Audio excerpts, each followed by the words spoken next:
కాస్త మానవతా దృక్పథంతో ఆలోచించండి. సో విషయం ఏంటి అంటారా? ఈ జైళ్లలో మగ్గిపోతున్న వాళ్ళలో ముసలివాళ్ళు, పెద్దవాళ్ళు అయిపోయిన వాళ్ళు కనీసం కూర్చోలేరు, నించోలేరు, టాయిలెట్కి వెళ్ళలేరు. అందరికీ కామన్ టాయిలెట్ ఒకే రకంగా ఉంటుంది. కనీసం కింద పడుకోలేరు. ఫుడ్ జనరల్గా అందరితో ఇచ్చే ఫుడ్ అందుబాటులో ఉండదు, అంటే అరగదు. ఇక అవి కాకుండా మానసికంగా ఏ రకంగా ఉంటారు, కుటుంబం నుంచి దూరంగా ఉంటారు, వయసు ఏమో పెరిగిపోతూ ఉంటుంది. ఎన్ని బాధలు ఉంటాయండి. నేనైతే వీళ్ళందరికీ జైల్లోనే ఓపెన్ ఓల్డ్ ఏజ్ హోములు లాంటివి ఉంటే బాగుంటుంది.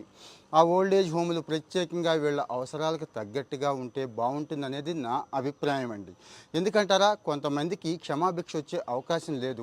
కొన్ని కేసుల్లో వాళ్ళు అలా జైల్లో ఉండాల్సిందే. అలాగని బేసిక్ రైట్ కదండి, రాజ్యాంగం జీవించే హక్కు అందరికీ ఇచ్చింది కదా.